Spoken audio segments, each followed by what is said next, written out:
Is an amazing subject. I usually start off the class by quoting Matthew 28, 18 through 20. And in King James it's translated totally incorrect, and all the others followed also. It says, "Go ye therefore," but it doesn't say that. It means after you've been kicked out, after you've been run off. It was a prophecy there in Matthew 28, 18 that the church would be scattered. And it would become many churches after that. I mean, there was one church, but then it's going to become many churches, and wherever they went, they established churches. The Acts of the Apostles is actually the Acts of the churches. That's where all the churches were established. But church history is so fantastic. It was one of the things that Marilyn, as I said the last time, Marilyn was a Methodist when we got married. At least she thought she was, didn't you? You thought you were a Methodist? Yeah. Yeah, you did. Well, after I started teaching church history, she said, "I'm a Baptist." And this last week, I did a message on why I'm a Baptist, and I quoted the Declaration of Faith and the statement that Adoniram Judson did when he was converted. Now, he was a congregationalist from America. He was going to go to India and become a missionary in India. God had dealt with his heart, and when he went to college, when he went to seminary, he was lost. He was a lost man. He didn't know the Lord. He didn't have any religion at all. When he got to the seminary or college, he began to study and was converted. Now, all the baptism he had was his infant baptism. And he knew that he was going to go to India, and that in Calcutta there were Baptists. And so on his journey from America to the East, he started reading the Bible. Now, he was translating the Bible also. He knew Greek. And he was acquainted with Hebrew. But in the New Testament, that is a book of Greek. Greek is the most perfect language. God could not have put his New Testament in a more perfect language. Now, when Adoniram Judson got over to India, he didn't say a word to the Baptists that were there. They were all going to be Baptists right there in that area. The Baptists in America had not had any missionary efforts at all, except for this one over there.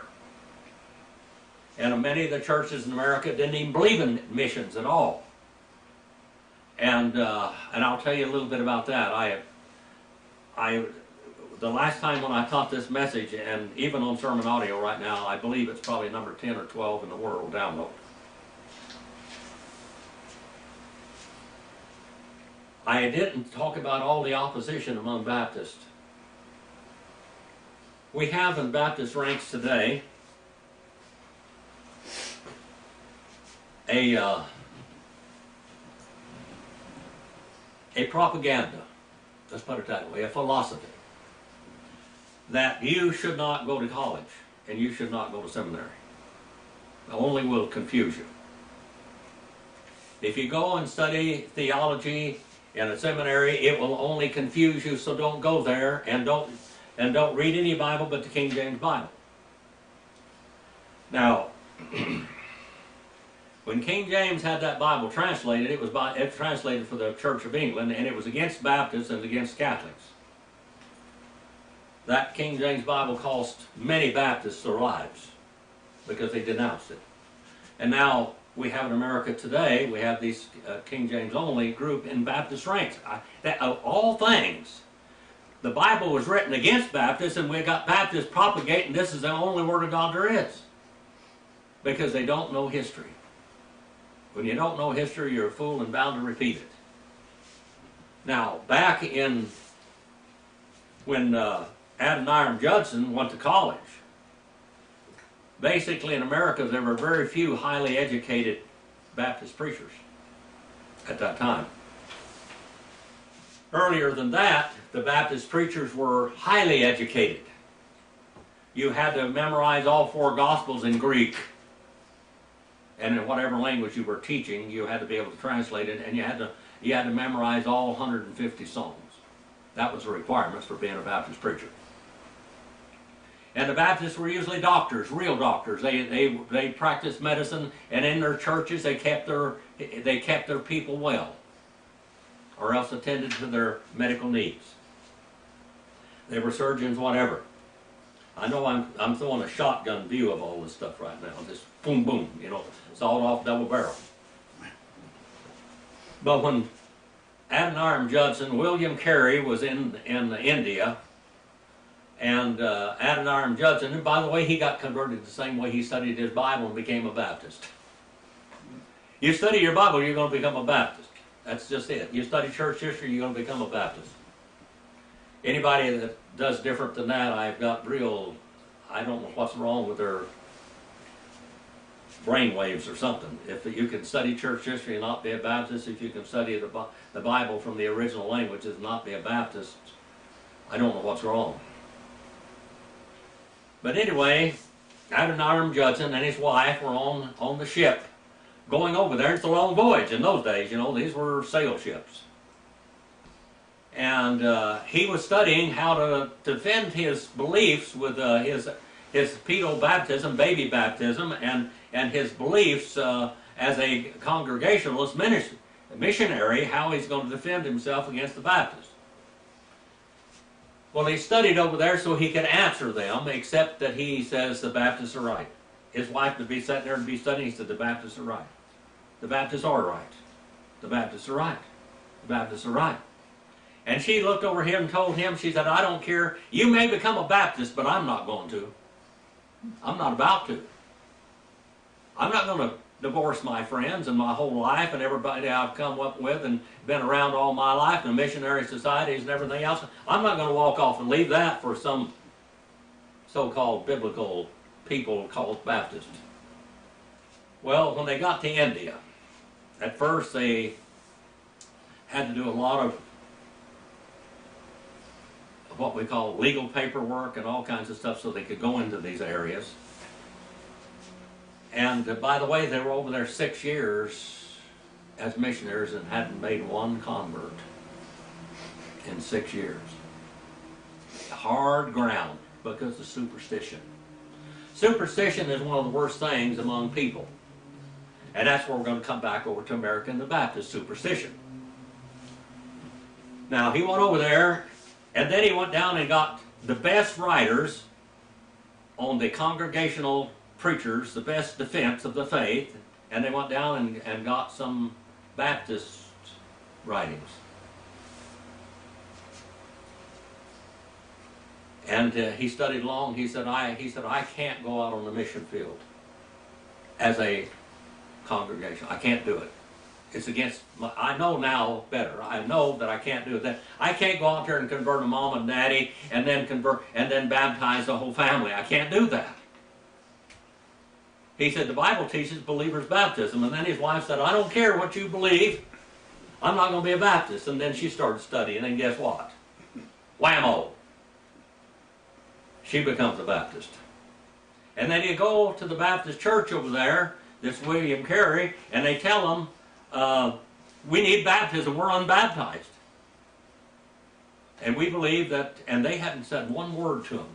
Now understand this, that all the way across that ocean, and all the way over there, they had not met one Baptist preacher, nor one Baptist advocate. And the Bible did the conversion. And when they got there, they got converted by reading the Bible and the basic doctrines of the Bible. The Baptists in that country were so flabbergasted, so floored by this man asking to become a Baptist. Now, when they went before the church, because the church really baptizes, They went before the church over there and they said, you know, this man came over here to be a missionary for a congregational church. And he had one guy traveling with him, is called Luther Rice.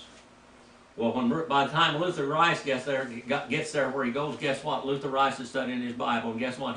What happens to him? He gets converted. So they got one friend in the group from all of their family ties from their whole lives. One friend is converted with them because he read the Bible. So we get over there and they go before the church and they said, this man came over here as a missionary from Congregational Missionary Society. Now, when he tells them that he's become a Baptist and he has been baptized by the Baptist over here, they're probably going to not support him at all, or his wife. They're going to be out here in a foreign land, thousands of miles away from where he came from, and they're not going to have any support at all. And you have to realize that the Baptists in America, they were only some Baptists believed in missions at all. They didn't believe in missions. And so he told them that this man is sticking his neck out and his whole life out. His whole life is in our hands. I think that we ought to accept him as a member of this church and baptize him. And after baptism, full rights and fellowship with the church. And his wife. Because they are really sticking their necks out. They are believers. This is no phony conversion. This is the real thing. And so they baptized them. They baptized Luther Rice. And then they started sending letters back to America talking about this. I could read you his own statement here. He wrote a letter of resignation to his missionary society and said, I'm sorry to tell you this in one way, and yet exhilarated by the love of God and the knowledge that I am following him in truth. And he resigned, and then they basically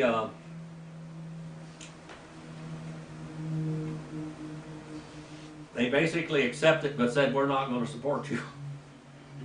You're not teaching our doctrines. Then he wrote letters to associations in America. And I'm going to read a little bit of some things to you about that time. Now we're jumping ahead. We're still back over here in this area where we're talking about the evolution of theology and how the Catholic Church rose, how the Church of England rose, how all this happened. To begin, we're going to go back and do that. But we're jumping over here, and we see the Congregationals in 1602. We're talking about the Congregational. We talk about the disciples of Christ, or the Campbellites, or the Church of Christ. 1822 or 1812 with Alexander Campbell. We're going to study him later too. I'm going to try to do, if the Lord grants me life, I'm going to do the best history class I ever did. Best church history class. So we've come over here now. In this area here, we got Adoniram Judson, and in 1812, he's over there in India. Well, in short, in synopsis, some of the Baptist associations and churches in America adopted that they would support Adoniram Judson and Luther Rice. Luther Rice had to come back to America. And Luther Rice would go out and try to drum up business, go to churches and try to drum up enthusiasm to support missionaries. And they told them, if you can get your people used to giving, they will also support you better, but they will support missions, and we can carry out the Great Commission. After you've been scattered out, make disciples, baptizing them in the name of the Father, Son, and Holy Spirit, and lo, I'll be with you until the end of the world. The end of the age is what it actually says, the end of the church age. Well, Adoniram Judson was over there in India with his wife trying to make disciples. But the people where you go in into something like that, it's full. Every religion but Baptist religion is superstition. Superstition. Your Pentecostalism is superstition. Your Catholicism is superstition. Even your congregation, your Church of England, a lot of this is just tradition and superstition.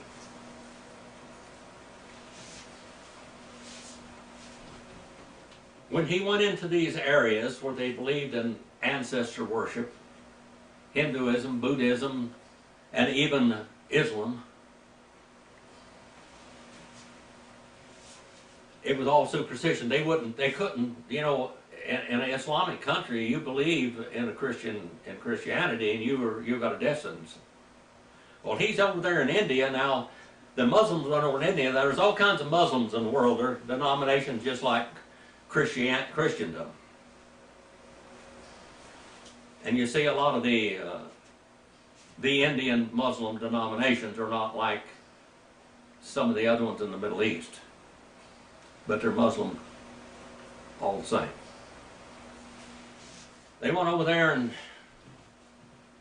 they had a hard time dealing with people. I mean, they would not, they just absolutely, they've got these traditions. I remember one of my pastors and one of my fathers in the faith was Dieter Wolf Bergstrasser. Now, Dieter lived in Germany. He migrated over here to in California to the U.S.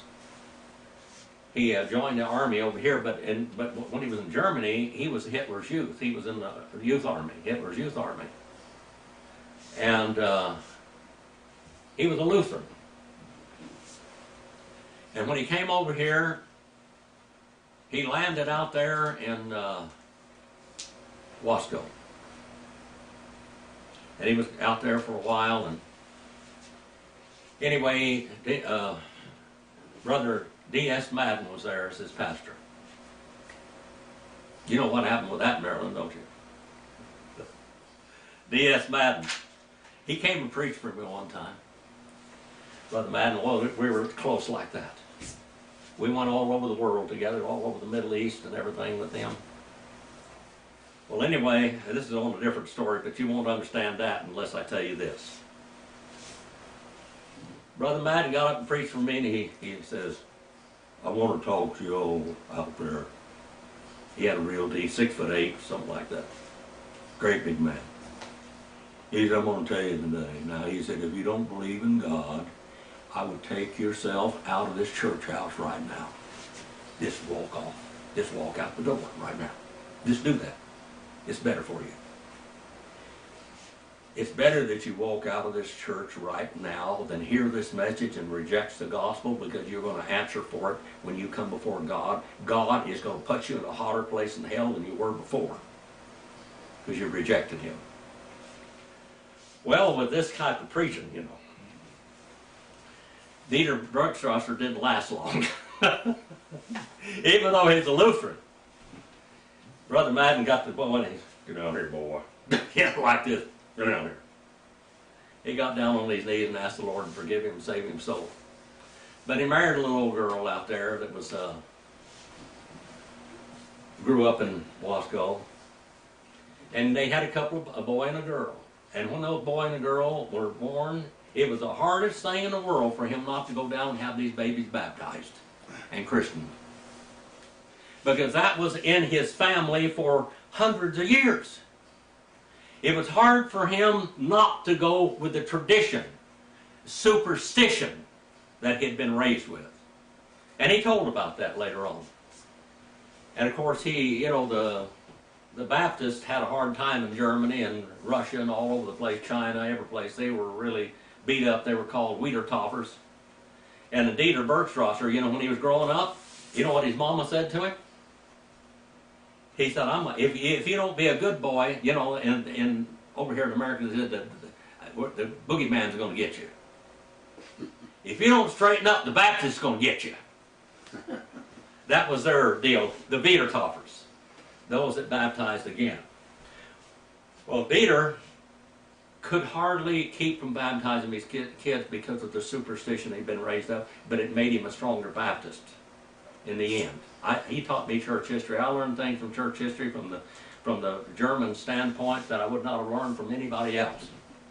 He was raised in it. He knew the languages. He knew that. Well, superstition is a hard thing to break. A hard thing to break. I remember my family are Indians. I got a little tiny bit of English blood from 1700s. That's nothing, you know, that's like 1/200 or something. And the same thing with the Scottish. I'm 1/32 Scot. That's the most Anglo-Saxon blood that I have in me. Well, other than Indian, let's put it that way. But my grandmother was very superstitious. Indians are superstitious. It's superstition. They do all kinds of little things. If you know an Indian, they do all kinds of little things that you don't even notice. That's full of superstition. And my great-great-grandmother was very superstitious. You go back into those periods of time of superstition, and it comes down through. I wrote a couple of books, an introduction to the thoughts and customs of the American Indian, to try to teach the Indian people that many things that they believe came from Christianity are actually from God a long time ago. And they slipped in and kind of, what we might, mixed it with tradition and superstition. And in America, there was quite a problem over here at that period of time. Now, the most available Bibles at that time were King James Bibles, which were anti-Baptist, but they were swallowing this a little bit. You know, they were studying this. Most of the Baptists, as I said, at that period of time, now we're talking about in 1812 and through there. They were uneducated, basically almost illiterate people. And they had a little Pentecostalism in that time. You just don't need to study the Bible, just get up and God's going to fill your mouth. Let's see how many mouths were filled with something that was truth. Now, one of the people that was a, what you might call a champion of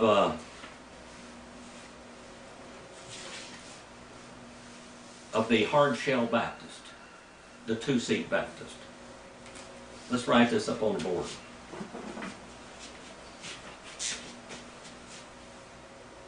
Two-seed. I want you to misunderstand that. Two-seed.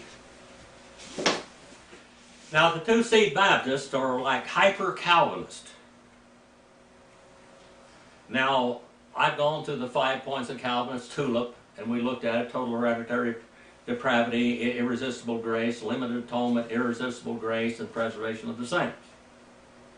We've gone through that before, but over here now,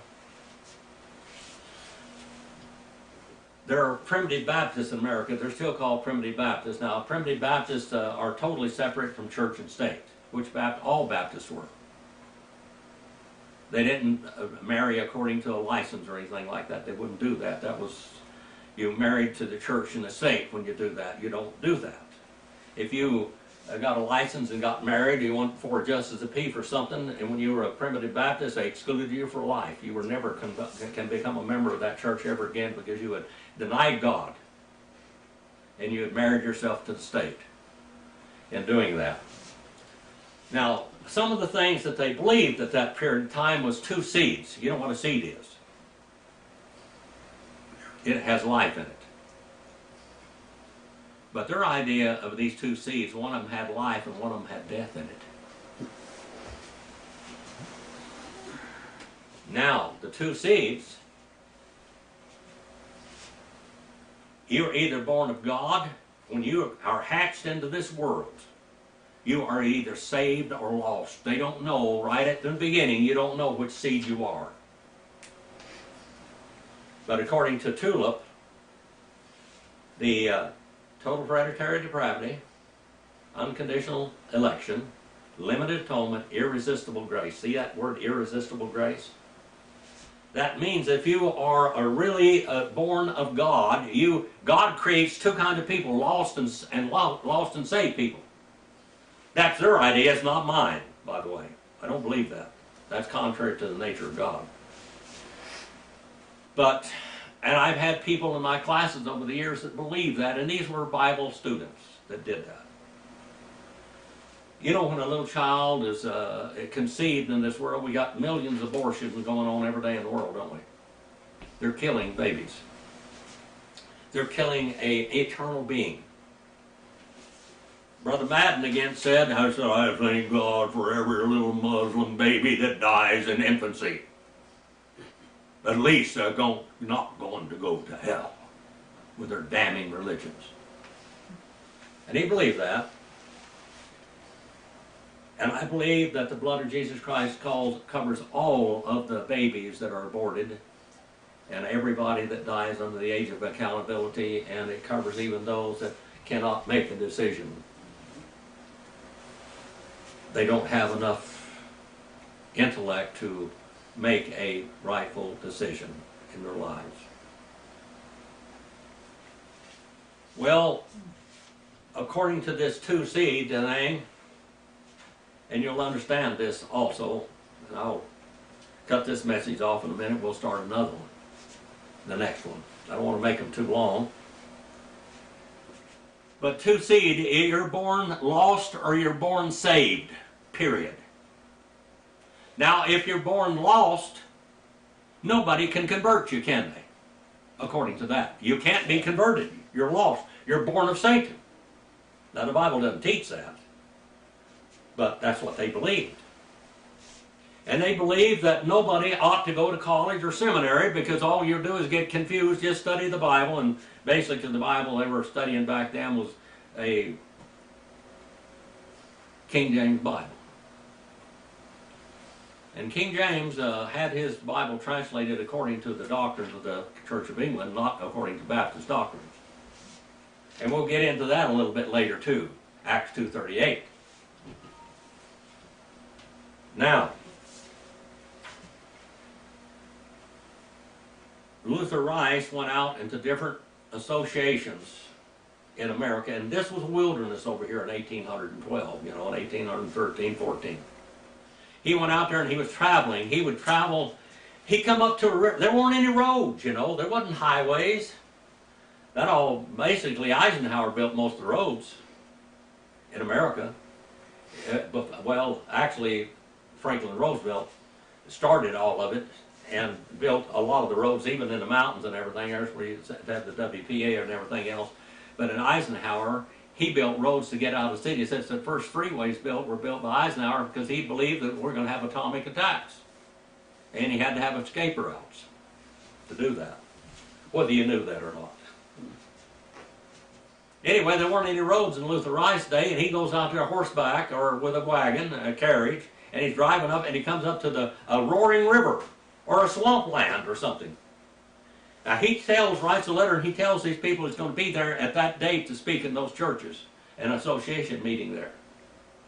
And he's going to get there no matter what.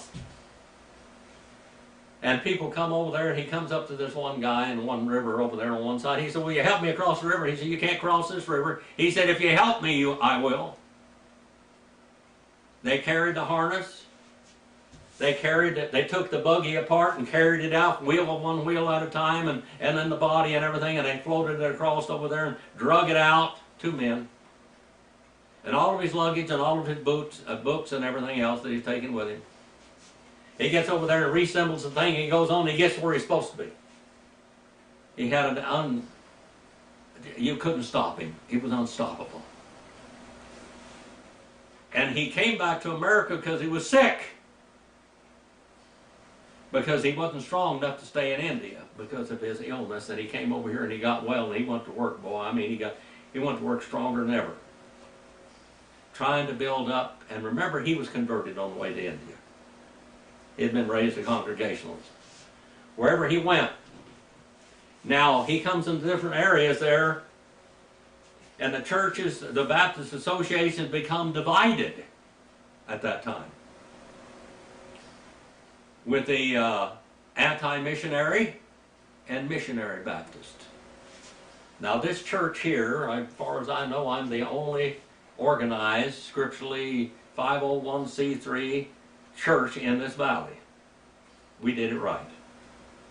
And we were sent out by a church, New Hope Missionary Baptist Church. This church has discovered the word Missionary Baptist Church. The reason why we're called Missionary Baptist Church is because we believe in missionaries. We don't believe in two-seed theory. That's why Missionary Baptists were called Missionary Baptists, because they don't believe in two-seed. You're born to go to hell, or you're born to be with God. Now the Muslim world believes that. The Muslim writers, the Sunnah and the Hadiths, the Quran, etc., they believe that God created some men to go to hell. God didn't create some men to go to hell.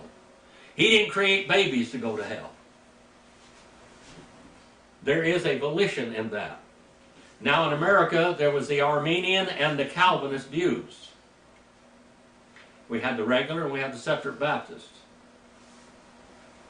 We know that Abraham Lincoln came from the separate Baptist, what they call the separate Baptist, and Obadiah Olms was his great-great-great-great-great-great-great-grandfather that had been beaten for preaching the gospel and arrested, property confiscated, everything like that. He came from that. They came to America for freedom of religion.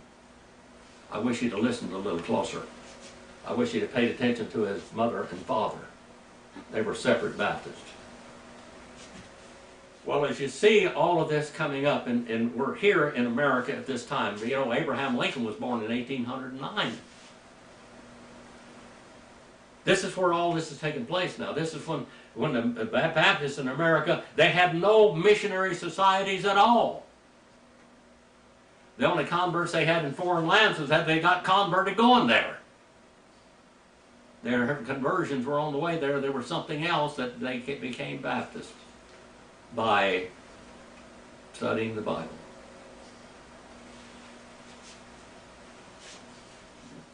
The Baptist associations had a lot of problems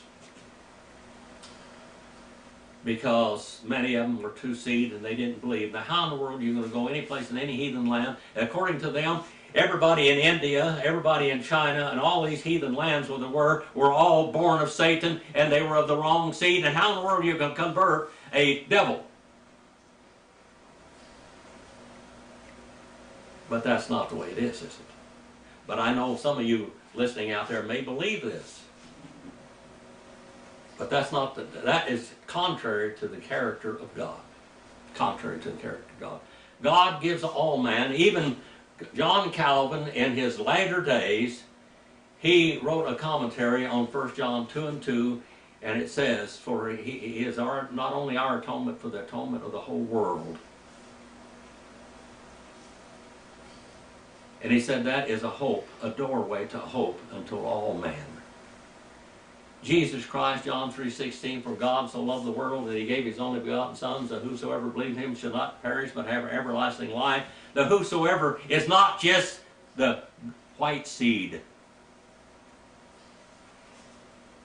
They had white seed and black seed, the God's seed and Satan's seed. It gives a hope unto all mankind that you can be saved. Our Father, we send this message out for your honor and glory. I hope people learn from it. I hope even people in the world today, in the societies that we have, you know, Father, if we don't study history, we're bound and doomed to repeat it. And I hope that these messages on church history will open your eyes to your truths and to the history of how God's people have gone through all of these evolution of theology and thought and doctrines and superstitions. In Jesus' name I pray.